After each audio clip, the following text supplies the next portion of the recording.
No se dejen engañar, estamos ya en el territorio negro. Lo digo por la música, esta música supuestamente espiritual, que es la que usaba el protagonista de este territorio en sus vídeos promocionales. Manu Marlasca, Luis Rendueles, buenas tardes. Hola. Buenas tardes. Ahora van a ustedes a escuchar la voz de un impostor, de un falso monje, de un falso campeón del mundo, de un falso budista, de un falso todo, pero también de un asesino de al menos 2 mujeres en Bilbao. Me refiero a Juan Carlos Aguilar, un tipo que tiene 47 años, está actualmente en la prisión de Basauri, pero la realidad es que la Ertzaintza no sabe cuántas mujeres ha podido torturar y matar. Esta es su voz. Una persona cuando está en el límite se ve su verdadera naturaleza. Entonces a nosotros los maestros en Shaolin, sobre todo en la antigüedad, se nos trataba de poner en el límite físico de la resistencia. Cuestiones de hambre, de entrenamiento, etcétera, pues para que podamos llegar a ver nosotros mismos, no el maestro, porque bueno, pues, la idea es que cada uno de nosotros evolucione personalmente y que conozcamos nuestra verdadera naturaleza. Juan Carlos Aguilar, él decía que era el único autorizado en España, el único monje Shaolin. Lo decía además en televisión, con ese lenguaje pomposo, eso de conocerse a uno mismo. Hoy está en prisión, pero antes de un asesino, este hombre había sido, durante muchísimos años, como estamos contando, un mentiroso, un impostor. ¿Qué sabemos de la historia de este falso monje? A finales de los años 80, Juan Carlos Aguilar era un joven veinteañero de Bilbao que seguía los pasos de su hermano mayor, entonces muy aficionado ya a las artes marciales. Era su mentor, su hermano era como su mentor y con el que abrió un gimnasio en Bilbao. En febrero del año 92, el hermano de Juan Carlos murió en un incidente poco claro y muy desgraciado, ¿no? Al parecer se metió en el hueco del ascensor buscando algo que se le había caído y de pronto el montacargas del gimnasio se desplomó sobre él y lo aplastó, ¿no? Ese episodio, que ahora, después de lo que estamos viendo, está mereciendo una revisión por parte de la policía vasca, no me extraña, provocó un cambio bestial en la vida de Aguilar, que en el año 94 ya realiza un primer y largo viaje a China. Bueno, ese es el viaje donde supuestamente Aguilar acude al templo de los monjes Shaolin en China y siempre, según cuenta después, según vende, cuando regresa a España, pasó a ser el único maestro Shaolin autorizado en nuestro país. Eso decía, sí. Aguilar eso decía, volvió, todo mentira. Eso es. Volvió a España en el año 95, se cambia el nombre por el de Wang en vez de Juan. Decía ser maestro Shaolin y funda un nuevo gimnasio en Bilbao. Durante esos años tiene cierto éxito profesional, sobre todo mediáticamente, sale mucho en televisión, cuida su imagen, viste como los auténticos monjes, aparece en programas con Pepe Navarro, con Javier Sardá, con Eduardo Punset, con Javier Sierra. ¿Con Javier Sardá también estuvo en Crónicas? Sí, y además, y aquí yo creo que hay que hacer un poco de autocrítica, ¿no? En ninguno, todos dimos por bueno todas estas credenciales que él mismo decía, ¿no? Y en esos años parece que Aguilar estabiliza además su vida personal. Se casa con una joven traductora de chino y tiene 2 hijos con ella. ¿Qué son artes marciales? No sé lo que son. Las estoy practicando para ver si las entiendo. No era un monje Shaolin, y acaban de escuchar en la entrevista con Punset, no era un maestro, no era campeón del mundo de Kung Fu, ni de España ni de ningún sitio. O sea, un impostor. ¿Cómo es posible? Bueno, Juan Carlos, o Juan C., como se llamaba él, se aprovechó de cierto ambiente de picaresca en China y también en España, ¿no? Por ejemplo, allí en China el gobierno creó a unos 700 metros del verdadero templo de los monjes shaolines otro monasterio, digamos, para turistas, ¿no? Donde es mucho más sencillo conseguir diplomas, hacer cursos, hacerse fotos con monjes, etcétera, etcétera. Ya. Hace 300 años que no hay auténticos monjes shaolines, en realidad, ¿no? Lo que sigue funcionando en China es la franquicia, digamos, ¿no? Y por allí, por esa franquicia, pasó Aguilar, pero exclusivamente como un aprendiz, nunca como maestro, ni mucho menos monje. Y allí llevaba luego, a cambio de 3.000 euros por persona, a sus alumnos más avanzados, que él llamaba novicios. Sí, y en cuanto a esos títulos mundiales y de España, del Kung Fu, en el mundo de las artes marciales hay todo tipo de federaciones y decisiones de federaciones que fomentan cierta picaresca, como te decía Luis. Lo cierto es que Aguilar no ganó ningún título en ninguna federación principal. Considero normal que algo que se ha usado como guerra, guerrero, guerrear, aparentemente genere una contradicción con alguien espiritual que busca la paz. Cuando ya me conozco, yo ya tengo mi medalla. Pero si eres deportista, no, claro. Matarías por la medalla, ¿no? Muchos matarían por la medalla. Harían todo tipo de trampas. Yo trampas nunca. Y cuando quizás me la vayas a dar, la rechazo. Esa es la diferencia. Uf, uno lo escucha y la verdad que se te ponen los pelos de punta. No había medallas, por tanto, pero luego el negocio le funcionaba estupendamente. Daba cursos, creo que en Marbella, hacía exhibiciones, aprovechando la popularidad que le daba la tele, aunque eso sí iba dejando cierto regusto amargo, ¿verdad?, entre quienes confiaban en esas cualidades excepcionales que supuestamente tenía, entre espirituales y deportivas. Sí, le empezaron a llamar, sobre todo después de la tele, para competir en torneos serios, y uno de los deportistas, un campeón mundial de verdad, español, que lo conoció en aquellos años, nos decía que Juan Carlos se apuntaba a competiciones importantes, por ejemplo en Madrid, pero cuando llegaba el día de luchar alegaba alguna lesión o decía que estaba indispuesto, de forma que por una cosa u otra jamás competía contra verdaderos campeones. De Marbella, por ejemplo, salió porque le vieron demasiado agresivo en unos cursos que acabaron en el año 1997. Y 3 años después, en el 2000, acudió al pueblo donde de crío veraneaba con sus padres, Espinosa, en Burgos, para dar una exhibición de sus supuestos poderes durante las fiestas patronales de ese pueblo. Cobró 1.200 euros, según publicó el diario de Burgos, y Aguilar iba a empujar un coche con una cuerda sujeta a una lanza que le pinchaba en la garganta. ¿A que no? ¿A que no lo hizo? Sí. Tenemos constancia de que sí, no sabremos si había truco o no, pero sí. El Ayuntamiento contrató incluso una ambulancia ante el peligro del asunto, pero evidentemente no llegó a hacer ese número. Lo tenía previsto, pero no llegó a hacerlo, ¿no? Hicieron acrobacias vistosas, rompieron algunos ladrillos, así a golpes, y dejaron su pueblo de adopción, desde luego, entre escombros de todos esos ladrillos y cierta decepción. Bueno, lo cierto es que el cuento del monje Shaolin va creciendo, le saca dinero a sus alumnos, a los novicios, funda una sociedad en el 2003 con su esposa y un discípulo. ¿En qué momento empieza a desmoronarse todo ese castillo de naipes, ese castillo de mentiras? En el año 2004, el brazo derecho de Aguilar, su socio, lo abandona, lo deja. Se discuten y rompen. Y curiosamente, entonces, este hombre, el antiguo socio, denuncia que aparecen pintadas muy cerca de su casa, insultantes contra él. Y el caso no prosperó. Nunca se supo quién hizo esas pintadas, ¿no? Ese mismo año, 2004, la mujer de Aguilar también rompió con él. La policía vasca está ahora tratando de averiguar si son ciertos algunos testimonios que tiene, que hablan de que la mujer vivió un verdadero infierno de malos tratos y acoso antes, durante y después de separarse. Ella está en España, se supone, de ¿no? Juan, sí. Vale. Ya hemos contado aquí que un asesinato como los que ha cometido Aguilar, él ya ha confesado 2, nunca es el primer delito que comete una persona, ¿eh? Puede que sea el primero que se descubre, pero lo normal es que haya hecho otras cosas antes que pasaron desapercibidas por dejadez, por torpeza, por burocracia o porque no se denunciaron. Yo siempre explico en mis clases que las mujeres han tenido muchísima más potencia en muchos casos que muchos de los maestros más reputados, por una simple razón, por la que un padre tiene un poquito más de mimo con su hija, que sabe que va a tener mayores agresiones. Ay, las mujeres van a sufrir más agresiones que los hombres, dice el tipo este. Bueno, de hombres como él, claro. Sabe perfectamente de lo que hablaba. Porque elegía, por cierto, las mujeres más indefensas para atacarlas, ¿no? Ahora entramos ya en la náusea, ¿no?, que diría clásico. La otra cara del impostor, la del asesino sádico. Sí, porque lo que la Policía Autónoma Vasca ha encontrado en el gimnasio y en la casa de Juan Carlos es muy, pero que muy preocupante. Encontró a Ada, recordemos, a una mujer nigeriana, atada, herida, al borde de la muerte prácticamente. Había distintos restos del cuerpo de Jenny, su víctima colombiana, pero también había un zulo, un sótano, con una pequeña bañera, se supone que para trocear a sus víctimas allí, con cuchillos y con katanas. Y también, y esto es muy, muy revelador, un trípode, un ordenador, archivos de fotografías y vídeos de las 2 víctimas y de muchas mujeres más.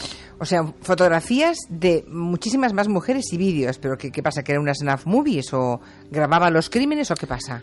Que se sepa no, pero lo que sí se ha encontrado, lo que sí hacía Aguilar era fotografiar a muchas mujeres que merodeaban en las inmediaciones de la zona de General Concha, la calle General Concha en Bilbao, que es una zona muy dura de Bilbao, una zona clásica de prostitución y drogas desde hace muchos años, que ha mejorado un poquito, pero sigue siendo una zona marginal. Y ahí encontró el falso Shaolin a Ada y a Jenny, ¿no?, a sus 2 víctimas.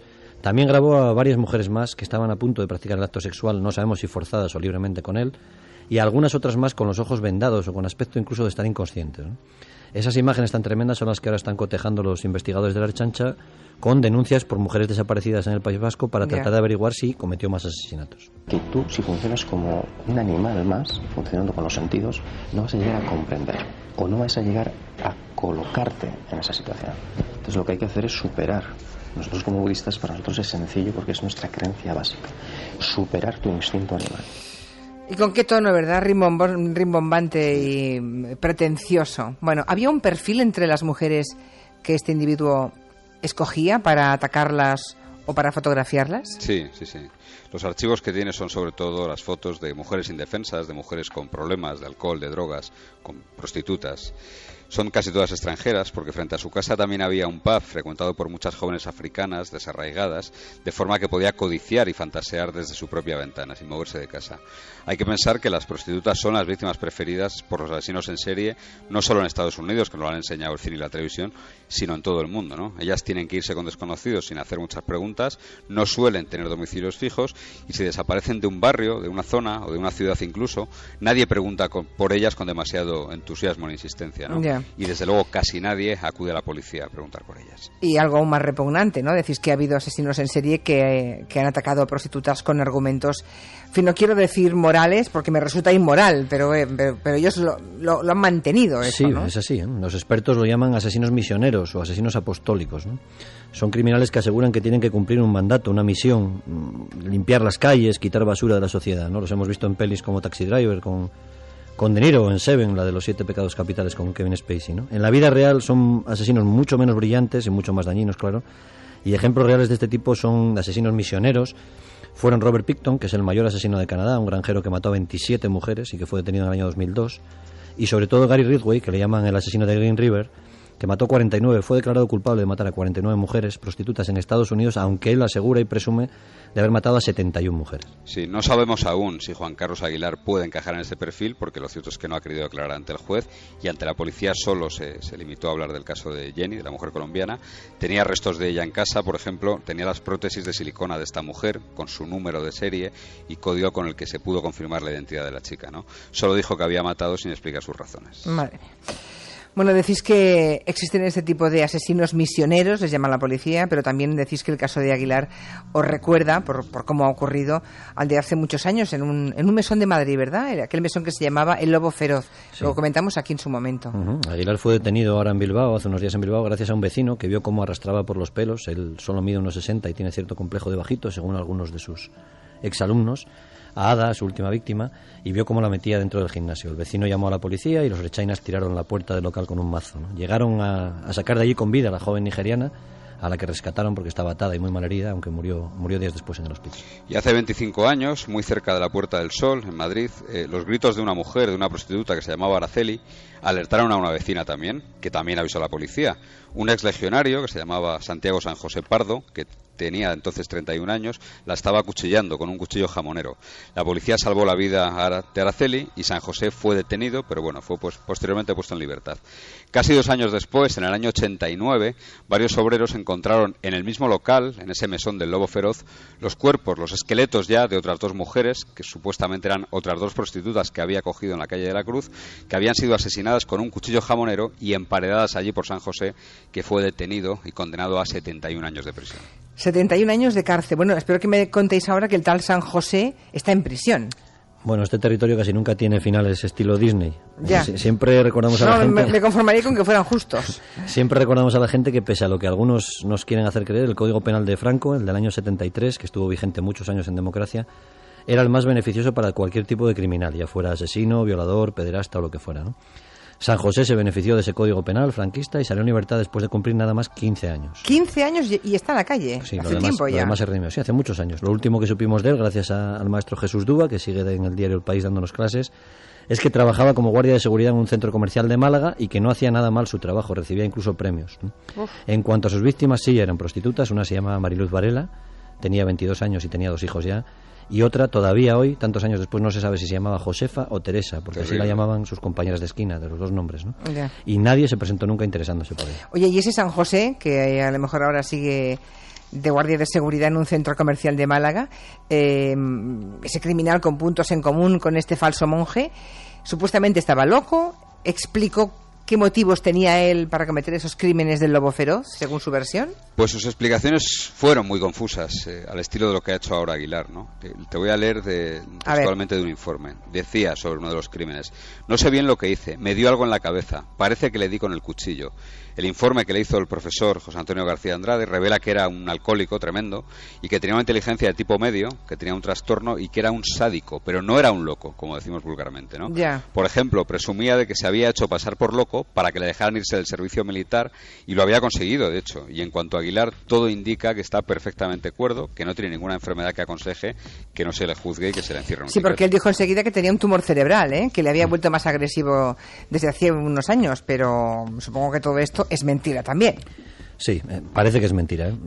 Hay que desconfiar. Había un periodista norteamericano de sucesos que decía: cuando tu madre te diga que te quiere, compruébalo, ¿no? Pues en periodismo Buen de sucesos, periodista ese, pues buen en periodismo de periodista. sucesos es básico esto, y en Ya. un tipo como Aguilar más. El asunto del tumor del falso monje lo contó una alumna suya, que dice que él lo contaba cuando tenía excesos violentos en las clases para disculparse, ¿no? Para pedir disculpas. Ante la policía vasca, Aguilar no ha aportado ninguna prueba del tratamiento médico, ni resonancias, ni pruebas, ni informes. Eso sí, con el mismo rigor que sobre otras muchas cosas de las que hablaba, les contó textualmente, y digo: tengo un bulto en la cabeza desde que estuve en el Tíbet a 6.000 metros de altura. Si me oprime, pierdo la cabeza y no me acuerdo de lo que hago luego. Claro, claro. Bueno, habéis dicho que ahora se están investigando esas grabaciones, esas fotos de las mujeres que tenía en los archivos. ¿Van a aparecer otras víctimas? ¿Creéis que puede haber otras víctimas? La policía vasca trabaja desde luego con esa idea, casi desde el primer día. Aguilar confiesa el crimen de Jenny porque le pillan intentando asesinar a Ada y tiene restos de Jenny en casa. No le queda otro remedio, no puede explicarlo de otra manera.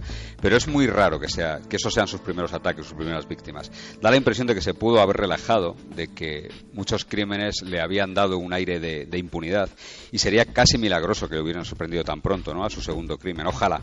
Lo cierto es que, por ejemplo, algunos de sus vecinos dicen que vivía con 3 mujeres que decían ser de la República Checa y Alemania y que han desaparecido de la zona. Nadie sabe nada de ellas. Bueno, pues ojalá esté la policía equivocada en esa hipótesis, pero en fin. Ahí va lo que decía hace unos años Eduard Punset. Vuelve a poner los pelos de punta. Escuchen al asesino. Nosotros tratamos simplemente de conocernos mejor. Sabemos que tenemos muchísimos frenos como animales que somos y como nuestra parte genética que tenemos. Antes se ha hablado del miedo, de qué pasaría si un perro nos asaltara, qué pasaría si habría ahora mismo un cataclismo y tendríamos un problema, porque somos seres humanos, somos al mismo tiempo animales. Y nosotros en las artes marciales lo que tratamos de hacer es no de potenciarlo, sino de vivirlo, de usarlo, de no dejar que se atasque, no dejar que se quede oxidado. Sin comentarios. Manu Marlasca, Luis Rendueles, gracias por otro magnífico Territorio Negro. Buenas tardes. Adiós. Gracias. Hasta luego. Hasta luego.